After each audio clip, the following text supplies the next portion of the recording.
Hello ladies and gents, and this video is going to be a discussion on the rule set of classical pugilism and ultimately how it's changed since its origins.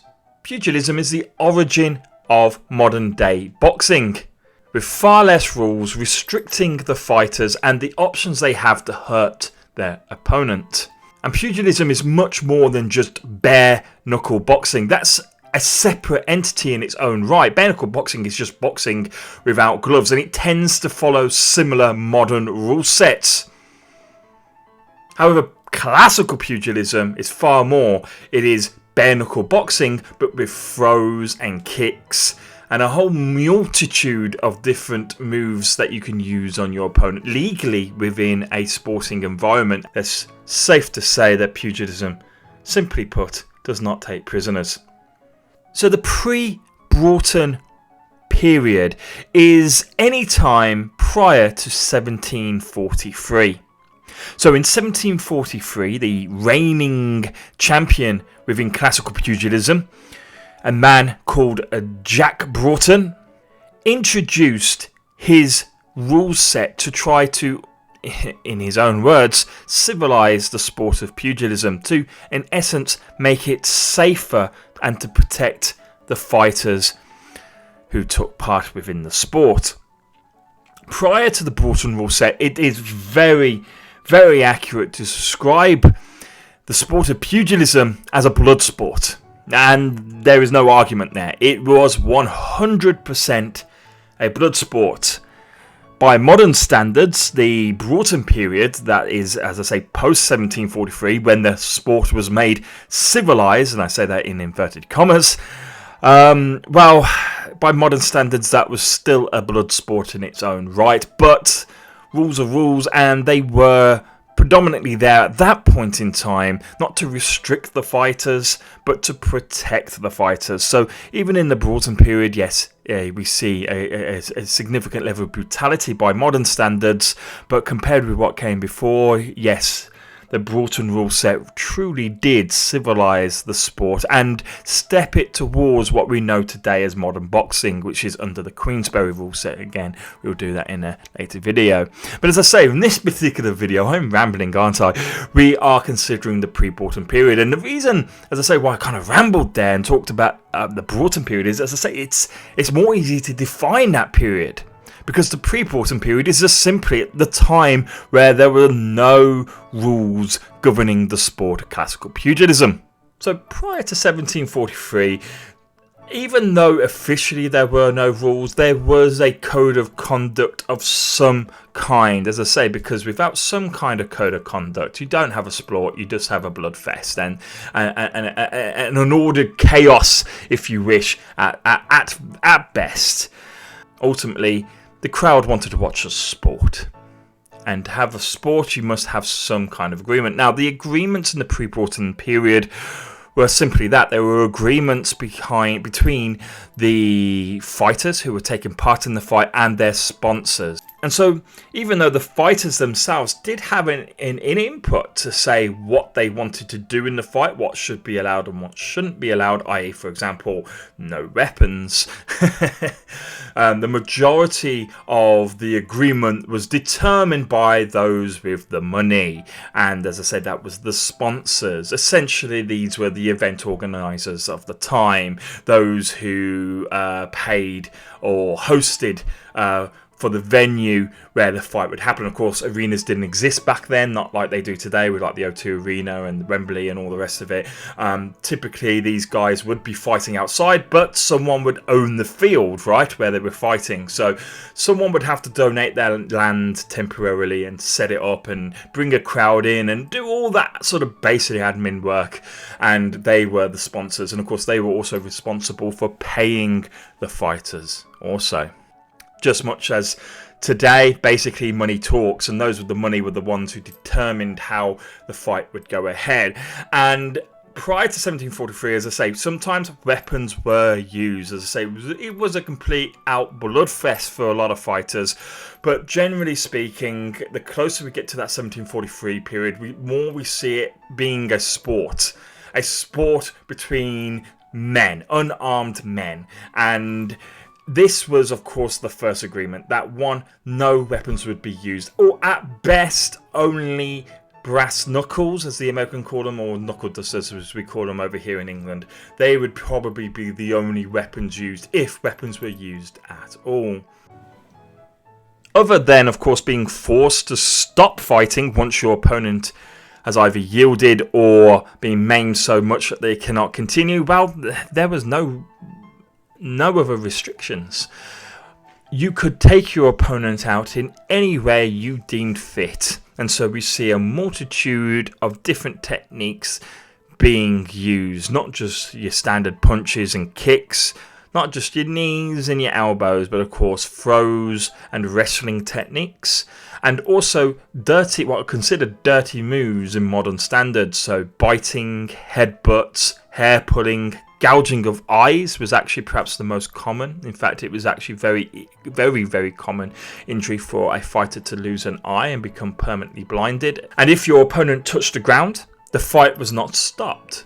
So once your opponent hit the ground, say they took a big punch from you or you threw them onto the ground, the fight would continue. And at this point, most commonly, the person who was still on their feet would stamp their opponent into ultimately submission until the point where they could no longer continue. One thing you never saw was ground fighting as such. You might see a bit of ground and pound, and of course the fighters did know certain techniques. They knew how to, ultimately break an arm with an arm bar. They knew how to perform a guillotine. They called it the front chantry, and we'll be discussing that on this channel at a later date. So these were seen as unfavourable techniques. Ultimately, as a pugilist, if you touch the ground, that's not good. The ultimate position is for your opponent to be on the ground and for you to be on your feet. And from there, you would then stamp them and strike them whilst remaining upright yourself. As the aggressor, you would never voluntarily choose to go to the ground with your opponent, only if you were taken down with them. So what was a pre-Broughton pugilistic fight actually like? What could you expect? Well, just like modern boxing, it was a fight between two individual men. And the location of the fight would vary. So sometimes the individuals would fight inside of a venue owned by one of the sponsors, or inside of a barn, or on a field, out in the rain or the snow. No matter what the weather, wherever the venue was, you were expected to fight and deal with it. This in its own right is a challenge to overcome the environment of which you fight, as well as the man opposite to yourself. Of course, there was a limit to the space in which the two men could fight. Sometimes the sponsors would put up some kind of rope to define the boundary of the fighting area. Sometimes the rope would be laid upon the ground, sometimes it would be tethered to poles that had been staked into the ground. Other times, the two men would fight in a makeshift ring created with hay bales. However, perhaps the most common way of defining the area where the fighters were restricted to was to use the fans themselves. The betting men who were there placing money on one fighter or another would simply crowd around the two men in an oval or a circular shape, and this would define the edge of the fighting area. Not only does it add excitement to the bout, because, well, the fans are literally almost in the action. Sometimes they would get the blood of their favourite fighter on them themselves. Talk about ringside seats, right?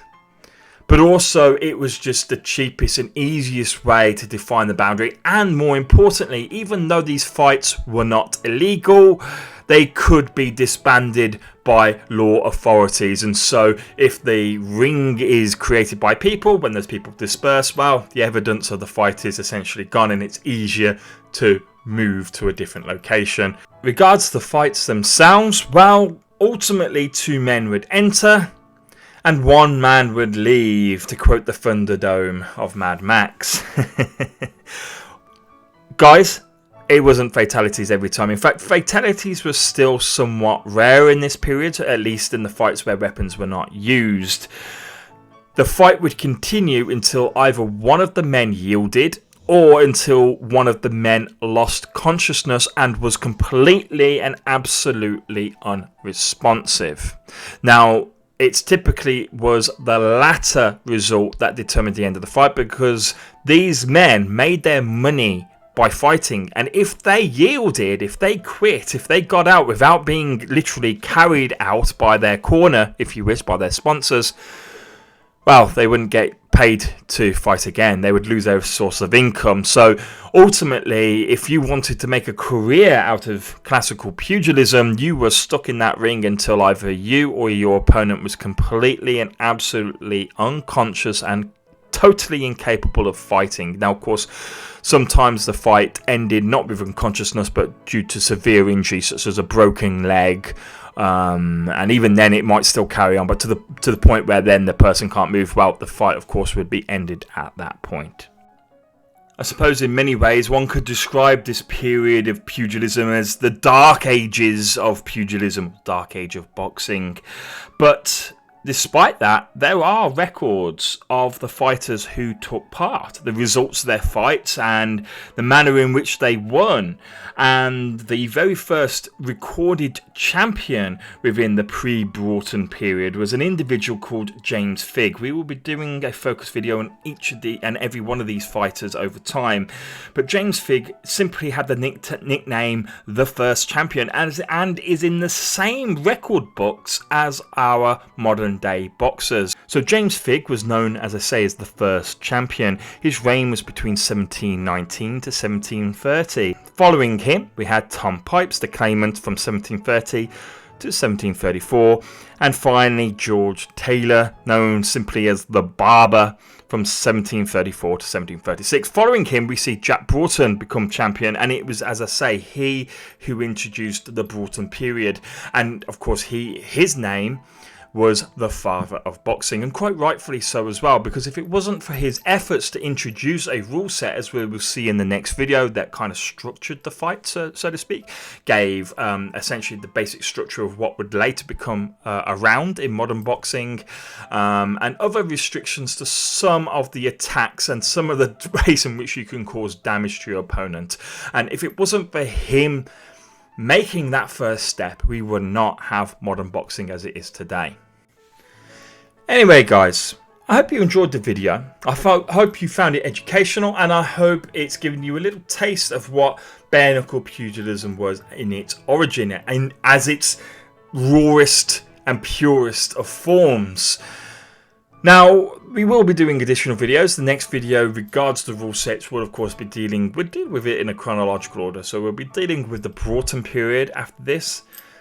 After that, we will be dealing with the London prize fighting rules, and then we will deal with the early period of the Queensberry rule set, which is modern day boxing, but in the early days when it was still transitioning ultimately from bare knuckle fighting to gloved fighting. So before I say goodbye, guys, if you enjoyed the video, as I say, and this sort of content intrigued you, I implore you to go check out the rest of my videos here on Anything to Win. I also implore you to keep your eyes open, because at the time of recording this video, my book isn't finished, but this channel is and has been created to support a written book that I'm hoping will be available in physical copy as well as digital copies. So please support the channel when the book is available, or if you're listening to this and it's already available, please support the channel by buying the book. It will have a lot of content in there similar to this. It will teach you how to fight bare knuckle and fight dirty, and how to defend yourself no matter what the situation. Anyway, guys, thank you very much for listening. I will see you soon. Ta-ta, and feel free to comment, like and subscribe as always, and I will see you for now. Bye bye.